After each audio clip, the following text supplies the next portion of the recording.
Yo soy Paloma Villa. Esto es Activa tu Corazón. ¿Cómo? De manera positiva, generando paz, armonía y felicidad. Comencemos atrayendo abundancia, espiritualidad y mucho más.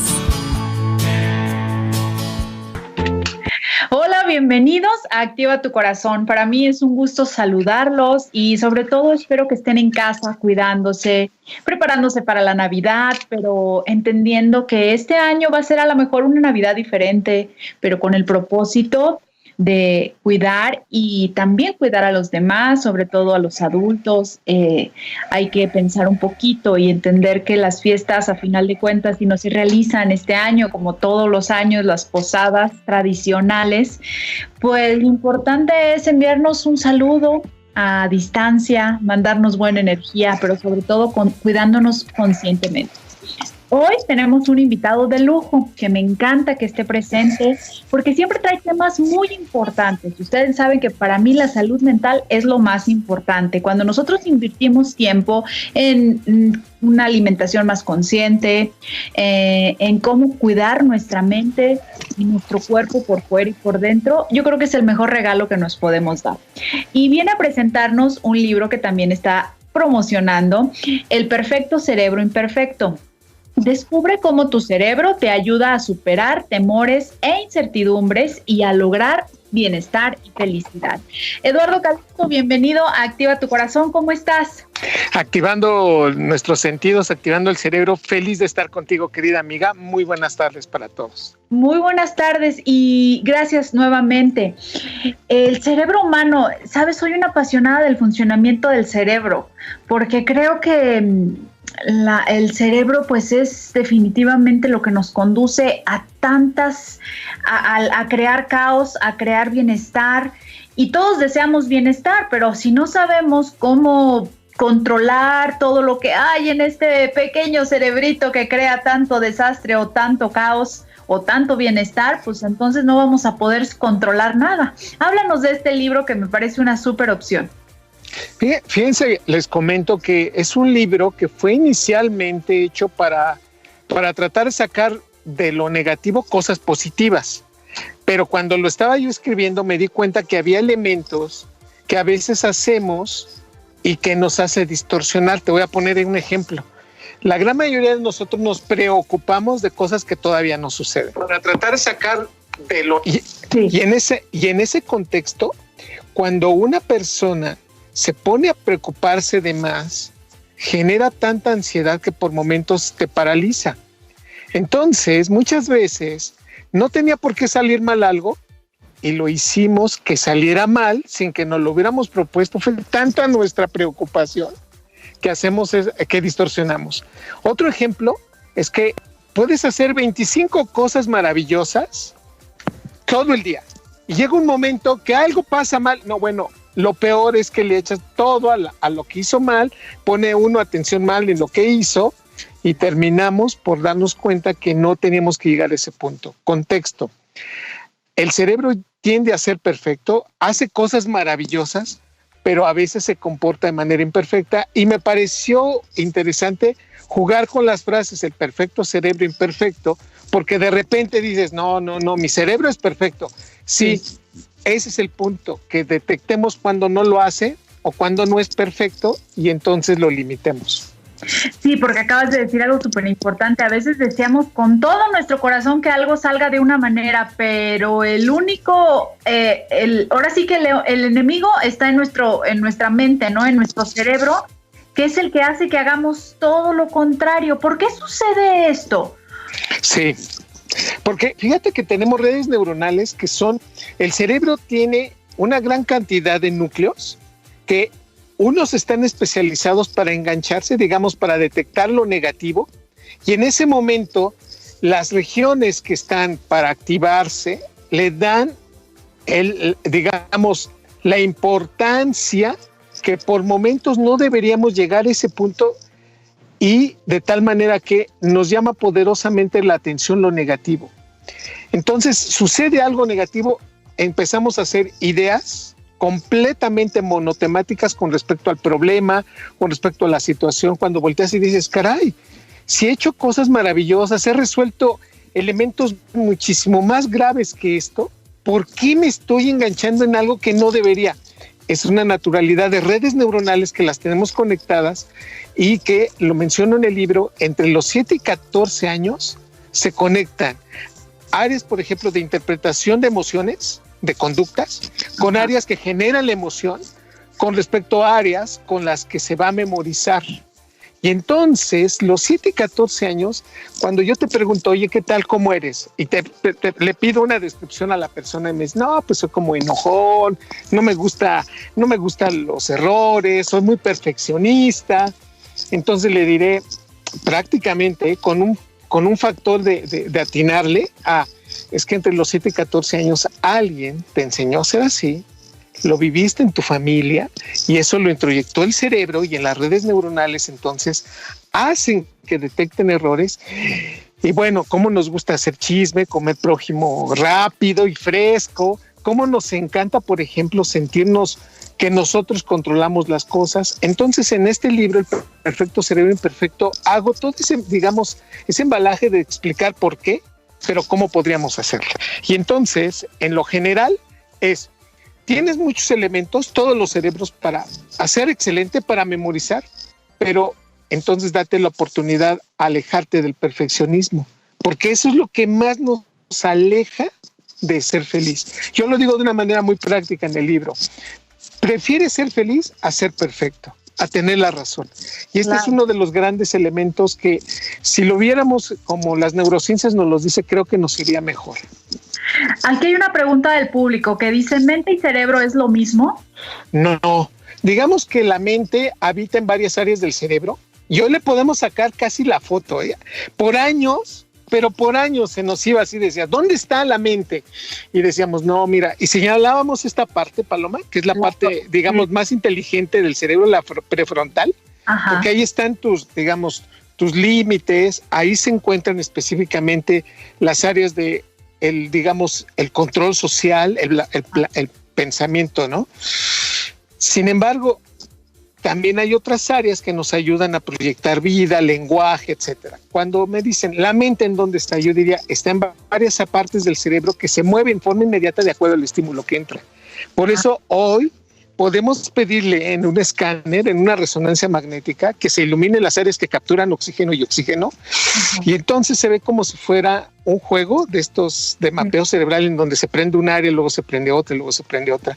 Y por ejemplo, podemos decir, la mente, y fíjate, en este juego, nunca me habían hecho esa pregunta, pero lo respondo con todo gusto, Paloma, es, por ejemplo, cuando tenemos un orgasmo, yo sé que a lo mejor no es hora, pero cuando tenemos un orgasmo, se activan 32 áreas cerebrales, de 29 a 32, y se ve el cerebro cómo se reactiva todo.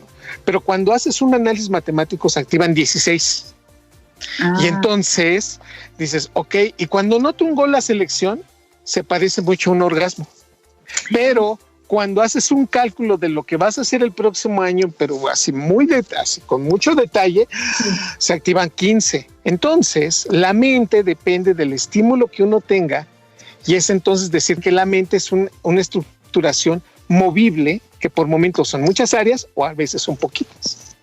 Ok, entonces cuando tenemos un orgasmo, cuando estamos muy felices en un partido de fútbol o las mujeres en esta forma, es como si fuera todo un juego pirotécnico ahí adentro. Exactamente, y depende del estímulo, porque a veces estamos tan enojados en una discusión y ahí la mente se hace monotemática. Por lo tanto, el asiento de la mente, la generación de la mente es el cerebro. Y no sabes, por años, casi por siglos, se dieron así de, ¿qué es primero, mente o cerebro? Y hoy podemos decir que es primero el cerebro y luego nuestra mente. Tenemos ya de adultos 86 mil millones de neuronas. Imagínate nada más, que si fueran pesos, no, bueno, seríamos millonarios, pero todos los días estaríamos perdiendo entre 5 mil y 15 mil, para que nos demos cuenta que después de los 35 años tenemos que ser más conscientes y cuidar mucho nuestras neuronas. Por eso no debemos desvelarnos, el estrés lo debemos controlar y no debemos obsesionarnos tal vez para que las cosas salgan como no quieres. Ahora, has mencionado por parte de qué manera pues el cerebro puede crear estas fiestas de juegos pirotécnicos. ¿Qué sucede con el miedo? Porque creo que ahorita el miedo es algo que está pues rondeando, y más en este año. El miedo es algo que se puede activar con nuestros pensamientos, o sea, entendemos que el miedo es por naturaleza lo tenemos, pero ¿hasta dónde lo estamos alimentando de más que nos puede llegar a crear un gran caos en la salud y en todo? Qué hermosa forma de plantearlo y frasearlo, Fíjate. Te cuento, el miedo tiene 3 aspectos fundamentales: biológico, psicológico y social. Los 3 coinciden. Tú mencionaste ahorita 2 fundamentales. Todos tenemos la capacidad de tener miedo, pero tenemos un aprendizaje. Hay un estudio que cuando lo ven todos los estudiantes de psicología, se queda uno planteado. Fíjate, ponen a una niña, es un niño de 7 meses de edad, a jugar con una rata.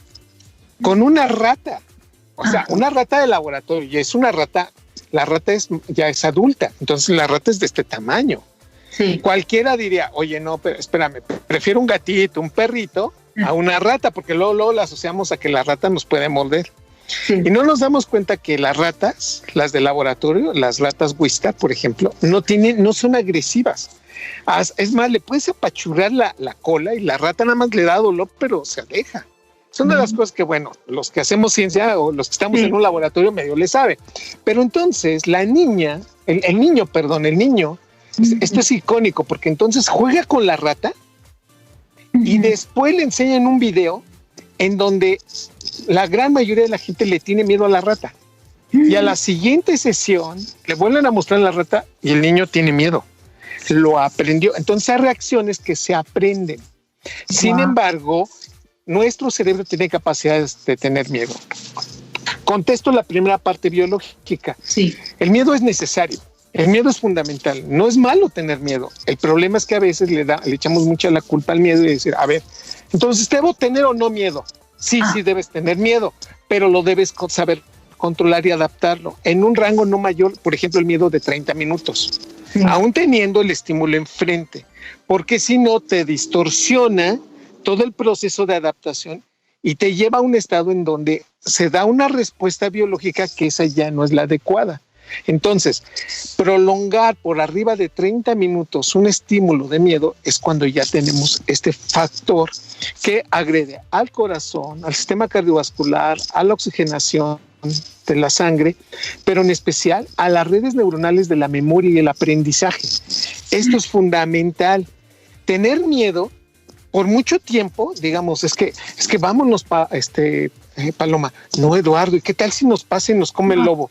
No, Paloma. Y así me traes toda una semana, ya de lunes, así empezó el lunes, el viernes, yo ya empiezo a distorsionar así de, oye, es que, ¿en qué día estamos? Oye, ¿en dónde dejamos el coche? Oye, no, espérame, ¿comimos? Este es un factor natural que el cerebro, en condiciones de bastante miedo, empieza a deteriorar, pero específicamente los núcleos de la memoria. Y es entonces esto a lo que nos lleva, es algo muy interesante. El cerebro, cuando tiene un estímulo adverso muy fuerte enfrente, fíjate qué bonito, pero también qué terrible. Empieza a romper lo más hermoso que tiene, que es la memoria, pero entonces, ¿para qué te quieres acordar de algo que te está generando tanto dolor? Y esto nos lo mostraron unos estudios que aparecen en la revista Science con cerebros de los individuos que estuvieron en los campos de concentración. Y en los estudios post-mortem se dieron cuenta que el común denominador es que el hipocampo, la estructura de memoria y aprendizaje del cerebro, se hace chiquitita. Entonces, este es un factor. Un mensaje para hacernos más perfectos sería, oiga, ¿tiene miedo? Sí, mucho, doctor. ¿A qué le tiene miedo? Pues le tengo miedo a que me corran de mi trabajo. Ok, vamos a trabajar sobre eso, porque se va a dar cuenta de algo. 75% de las cosas que van a suceder aunque usted no lo quiera, pero de manera también increíble. Van a suceder y usted las va a solucionar. Entonces le tenemos más miedo, o sea, tenemos un terror a veces a cosas que todavía no suceden, pero que las adaptamos y generan tanto problema. Contexto, vamos a adaptarnos más rápido. Si nosotros sabemos decirle a las cosas, tengo miedo porque porque a lo mejor me voy a sentir mal, porque voy a tener tristeza, porque, entonces usted, y ya lo va descomponiendo y lo va enfrentando. Esto es lo que hace mucho la terapia. Vamos condicionando a que el miedo lo vamos controlando mucho mejor. Y entonces le digo, no es malo que tenga miedo, pero ahora usted lo va a controlar. Y ese es el punto.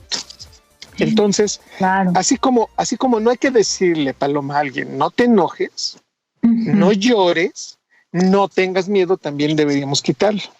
Porque sería como a la inversa, o sea, los estaríamos invitando a que más se enojen, a que más lloren y a que más tengan miedo. Y distorsionamos así espantoso, porque yo te veo que empiezas así como, y te digo, no, Paloma, no llores, no, es que, y fíjate cómo le hacemos, que no llores. Entonces tú automáticamente parece que tu cerebro recibe la orden de, y explota uno. Sí. Comentario. Ese tipo de circunstancias hace que liberes más los neurotransmisores y entonces generas una respuesta totalmente contraria a la que te están diciendo.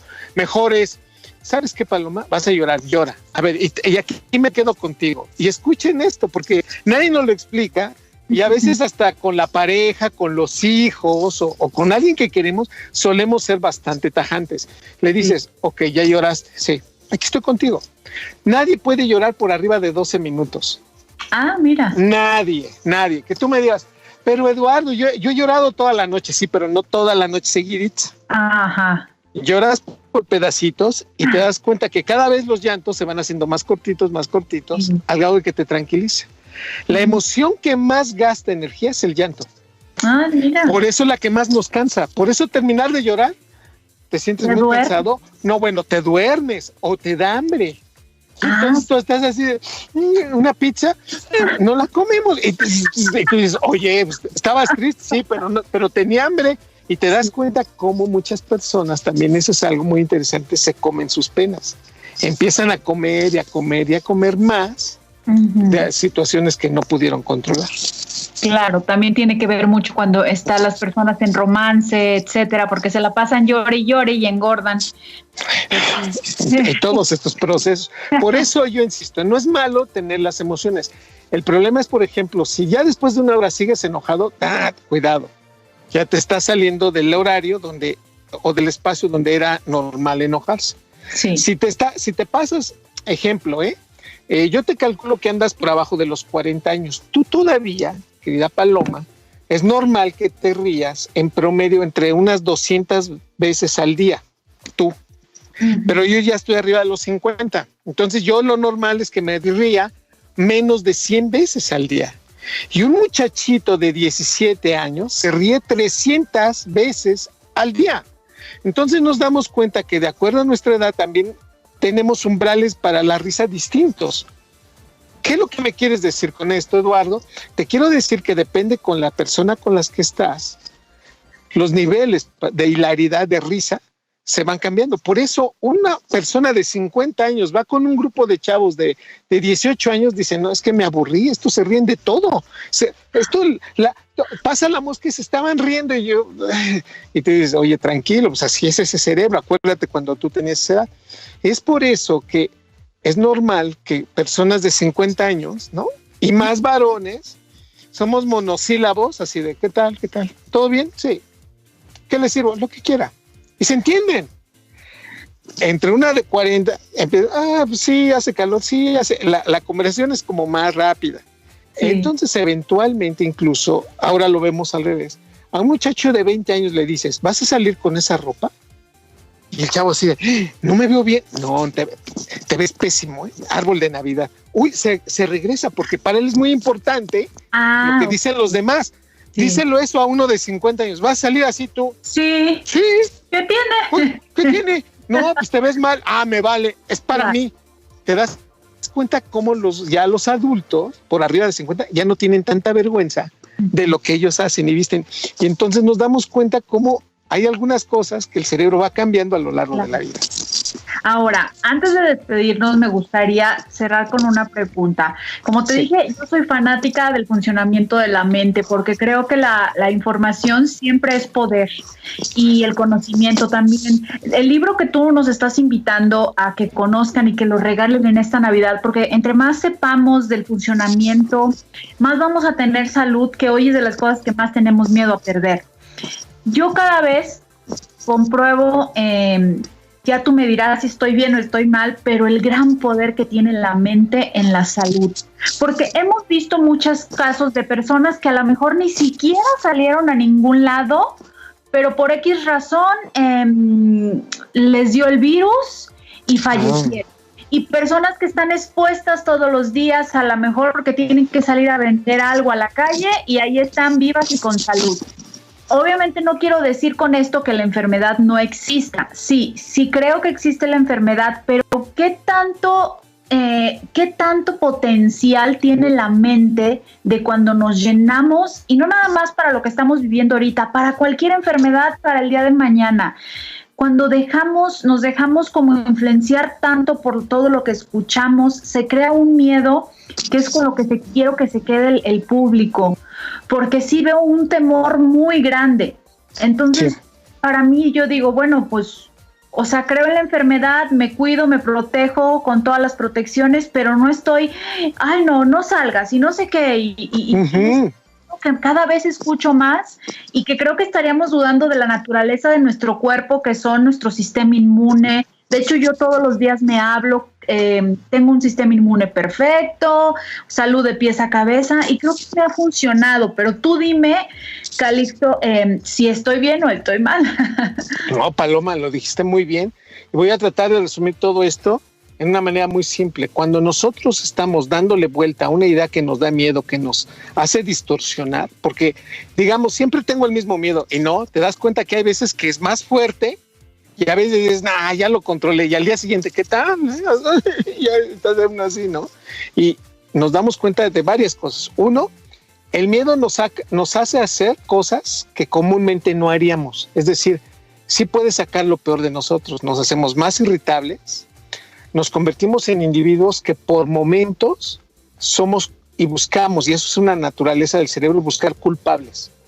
¿Quién es el culpable de mi miedo? Pues eres tú, porque ¿sabes qué? Pues me dijiste esto, O sea, uno. Pero la pregunta que tú haces es directamente sobre una respuesta biológica, y esto ya lo demostró un grupo de chinos, precisamente en la ciudad en donde empezó todo esto. Y se dieron cuenta de algo, que había una población que parecía que viviendo dentro nunca se enfermó, y que tenía contacto con mucha gente que estaba allá afuera. En especial, por ejemplo, enfermeras y médicos, que viendo la enfermedad, ellos dijeron, a ver, nosotros tenemos que ser los que tenemos que ayudar a la población. Sí. ¿Hacia dónde va esto?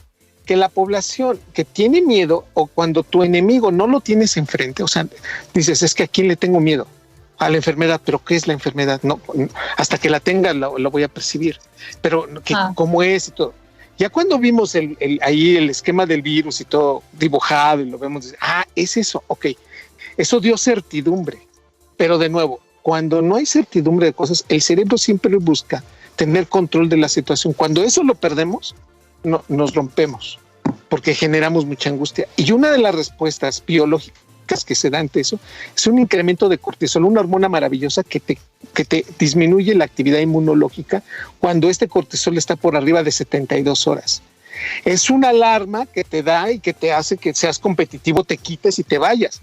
Pero si esto no te adaptaste y lo mantienes por mucho tiempo, eso es lo que ha pasado en muchas poblaciones. Más cuando han tenido miedo, tienen el cortisol elevado y inmunológicamente se vienen para abajo. Aunque estén comiendo bien, se estén cuidando, una exposición mínima los ha infectado con respecto a aquellos que tienen un sistema inmunológico muy fuerte y han salido adelante. Un ejemplo característico de esto es que los niños, cuando tú dices, no, Jorgito, no te tires, y ahí el Jorgito en el piso, ya va contigo, está todo mugroso y le ves las manos, bueno, son negras de la mugre, y le dices, te dije que no. El mensaje es aquello, con respecto a niños que nunca estuvieron tirados en el piso, jugaron con tierra, son más enfermizos que aquellos que estuvieron expuestos a las bacterias, a los virus, porque generaron una mayor respuesta inmunológica y se protegen con mayor fuerza. Contexto. Hoy nos dimos cuenta también de algo muy interesante, que aquellos que están con una posición y actitud de, sí, no estoy libre, pero tengo un buen sistema inmunológico, estoy cuidándome, pero me voy a cuidar, pero voy a salir adelante si es que me enfermo. Esa actitud hace que el cortisol se venga para abajo y no nos esté modificando citocinas, actividad de interleucinas y sobre todo la actividad leucocitaria. Y ese es un factor biológico que hemos visto. Ok, Eduardo, pues de verdad te agradezco muchísimo esta información que para mí vale oro y que de verdad quien nos escuche, invitarlos a que compren este libro que se me hace una súper propuesta, El perfecto cerebro imperfecto de Eduardo Calixto. Te mando un abrazo y mis mejores deseos para ti, para toda tu familia, para estos días. Gracias, querida Paloma, ha sido un honor. Muchas gracias. Un abrazo con cariño. Vamos a un corte y volvemos. Yo soy Paloma Villa. Esto es Activa tu Corazón. ¿Cómo? De manera positiva, generando paz, armonía y felicidad. Comencemos atrayendo abundancia, espiritualidad y mucho más.